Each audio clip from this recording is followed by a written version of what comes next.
Hello, welcome back to the Blaha Music Laboratory, my place for exploring old music in new ways. Today we're going to start off with a dramatic Dada poetry reading. We're going to read a poem by Kate Blaha. That's me.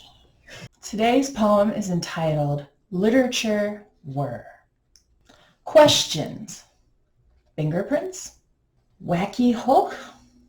Do music did overwhelm thinking artists? There how, where art, five nihilism? See there what Dada is stop about and birthed, why world? I, Hana, we, media, thee can't, who, the. Okay, what does that mean? According to the Dada artists, it means absolutely nothing at all, complete nonsense. But on the other hand, it could mean anything you want it to. And because of that, it actually means everything. This poem was actually a cut up, put in a box, shake it up, and put it back on paper version of 5 questions that will drive today's episode. Who were the Dada artists? What world birthed their wacky nihilism? How did the Dadaists overwhelm art, literature, music, and media? Where do we see their fingerprints? Why can't I stop thinking about Hana Hoch?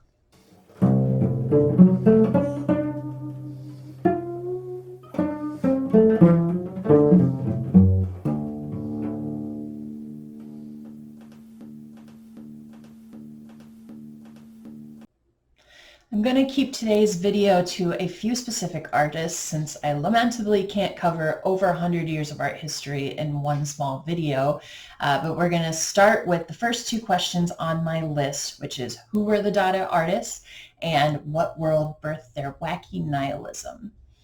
I'm going to start with the Cabaret Voltaire in Zurich, Switzerland, and I will have to admit that on my first video, I did make a mistake in sort of suggesting that the Dada artists started in the 30s. There's a lot of Dada art in that time, but the very beginning goes all the way back to 1916, right in the time of World War I in Zurich, Switzerland, where a lot of artists had fled, avoiding the draft and just sort of trying to stay out of any kind of persecution or intrigue having to do with what was going on in Europe in World War I. The Cabaret Voltaire landed in the small pub in Zurich and was founded by partners Hugo and Emmy Hennings. There was sort of the birthplace and renaissance of what we would now call performance art.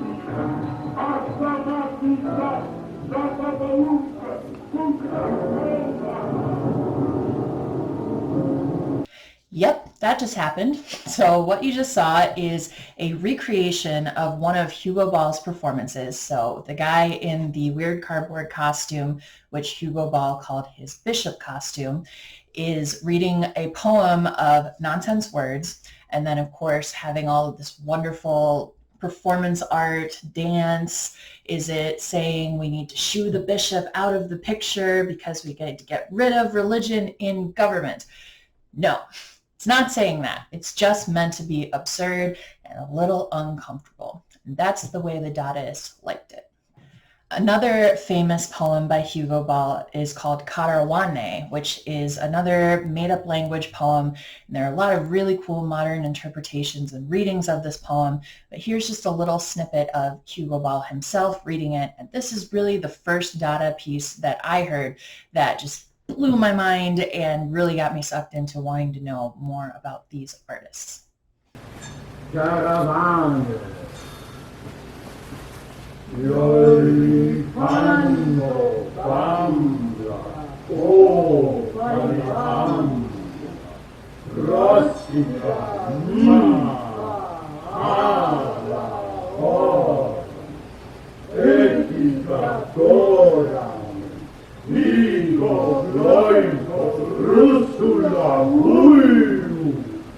Who else was on the Dada scene? Well, in Zurich, you would often find Tristan Zara, who is a poet and another absurdist performer. He sometimes would perform chants in Maori while beating a drum, or he might make some of his own absurd poetry. Usually he was one to use the cut up, put in a bag, shake it up, reglue it process that I have adopted. He actually wrote a procedure for making such things called To Make a Dadaist Poem. You see it here published in the very own cut and paste method. To make a Dadaist poem, take a newspaper, take a pair of scissors, choose an article as long as you are planning to make your poem. Cut out the article, then cut out each of the words that make up this article and put them in a bag. Shake gently. Then take out the scraps one after the other in the order in which they left the bag. Copy conscientiously. The poem will be like you. And here you are, a writer infinitely original and endowed with a sensibility that is charming, though beyond the understanding of the vulgar. Tristan Zara often referred to the mundane or even the bourgeoisie class that they were rebelling against as the vulgar. And he liked to think that they were free because they were free from any of the rules of society that had led to the collapse of Europe in the early 20th century. And that's really at the core of a lot of these outcries of absurdity. One more artist that I'll add to the mix before we leave Cabaret Voltaire is Sophie Toiber-Arp. She has some amazing graphic art. She's really into textiles. She was one of the first creators of the Dada puppet, which is very popular in these cabarets. I call them eerie puppet shows. And she would make these funny creatures and have them dance around to eerie music, the live piano that you heard in the first clip being a staple of any cabaret performance. And they would add other percussion instruments and weird things as well. Really, the sky's the limit on what you could orchestrate. She also liked to do a lot of choreographed dances, and that dance style carries on to today as a signature Dada style. So that's Sophie Toiver Arp. So that was 1916 Zurich, which started the Cabaret Voltaire, and these artists actually gave themselves the term Dada for their movement, which is very rare in the art scene that the artists name their own genre. But they liked it because it sounded like a nonsensical baby babble word, da da da da da. It also happens to mean hobby or hobbyist in French, and it also means yes in Russian or Romanian. So when you have the Romanian Tristan Zara brainstorming ideas, he would get excited and go, da, da, yes, yes. So this was the beginnings of their nothing and everything movement. Hopping over to Berlin, Germany in 1918, you have a new group of Dada artists who, instead of performing in front of a live audience, they were publishing and making visual art. They started a publication called Der Dada. Instead of embracing the absurdity and trying to deconstruct reality, they wanted to amplify reality. So if their gripe was with violence, then they would print more violence. If they felt the world was in chaos, then they would print more chaos. And they revolutionized the world of typesetting, completely shaking it to its core. John Hartfield and George Gross teamed up to make some of these iconic first Der Dada images and created a new style called photo montage. A photo montage is when you have a collage made of several images pasted together and you take a picture of it, fixing it into one single image. That is when it goes from collage to photo montage, and it allowed them to print them in their magazine Der Dada. They also worked with artists Raoul Hausmann and Hana Hoch, who came in as partners. Hausmann and Hoch bounced ideas off each other and had a slightly different aesthetic, creating many interesting faces out of different parts cut out of magazines. And they did use text, but not quite in the same way that Hartfield and Gross did. Hana Hoch actually left this group of publishers to do her own thing, citing rampant sexism in this group also a criticism a little bit of the Cabaret Voltaire. Seems to be a problem with a lot of male artists in this time, maybe still is, but Hana Hoch was always seen as a lesser member of Der Dada, and she wouldn't stand for it. So she left and did her own thing, and I'll talk a little bit more about what she went on to do later. John Hartfield, after his work with Der Dada, became very notorious in the 30s and 40s during Hitler's reign and was a vocal anti-fascist. He was actually in the top 5 of kill-on-sight hits that Hitler had out for German citizens. Some of his work just shook Hitler and the Nazis to their core of how bold it was, and with their fascist ideals, they wanted to control all the information and propaganda, and John Hartfield just spat in the face of all of that. Marcel Duchamp must be mentioned at this point because his contribution to the DNA of Dada is undeniable. He started as a famous Parisian artist, imitating and inspired by the Impressionist style of Cézanne. He quickly moved on from the style because he decided he had nothing more to bring to the genre that other greats hadn't already done. So he became interested in the Cubist style, which was popular in Europe and just starting out at this time, at the turn of the century. He did this nude descending staircase, which added motion to Cubism, but he ultimately decided a little-known artist named Pablo Picasso did it better. So he had no interest in continuing in the Cubist vein.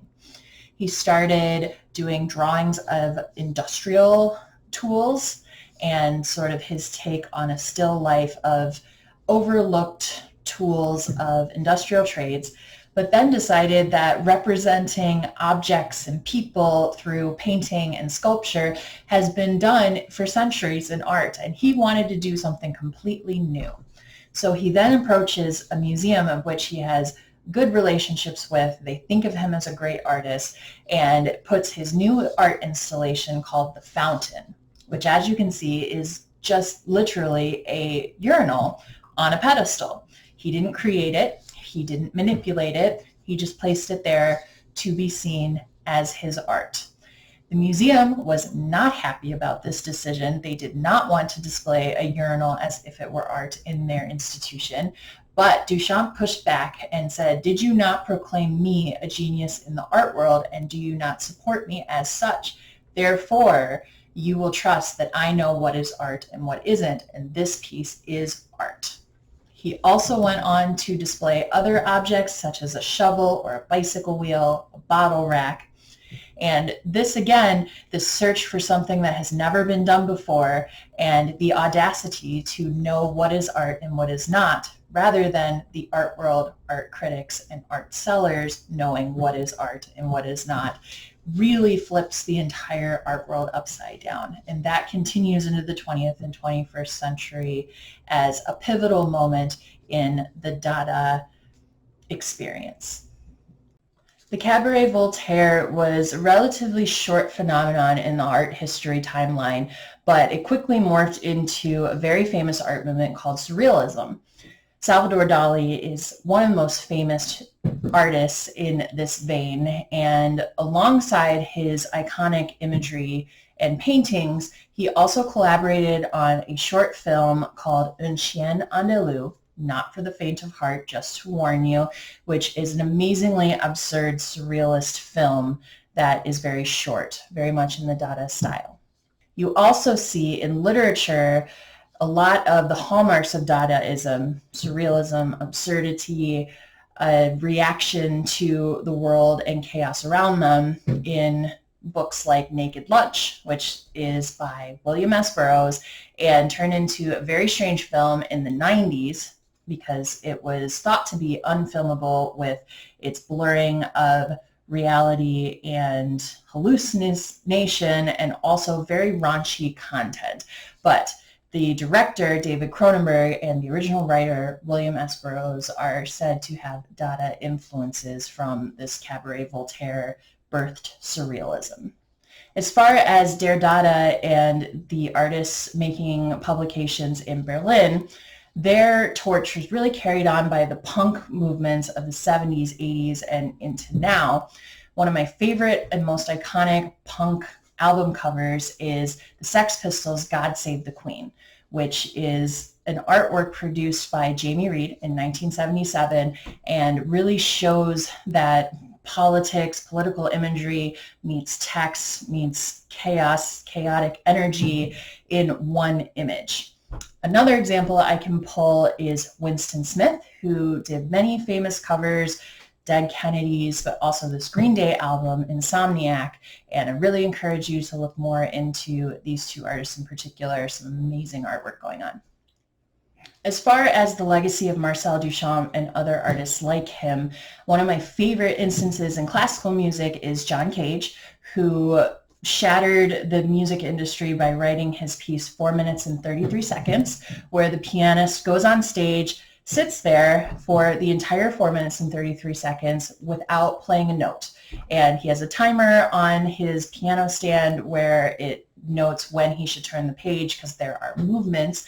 But it's amazing to see, particularly when this was performed and the audience didn't know what was going on, how the audience shuffles and murmurs to each other, wonders if they've misunderstood anything. But the real music is created by the discomfort and sounds of the audience. He also did things like put star charts onto music scores and fill in dots saying it's the music made by the cosmos, and many other really cool experimentalist, chaotic music things.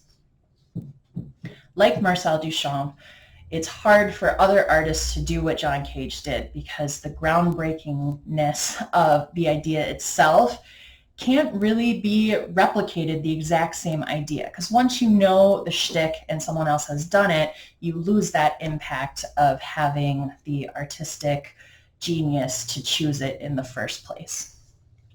Marcel Duchamp also reminds me of Andy Warhol and his pop art movement in the 60s.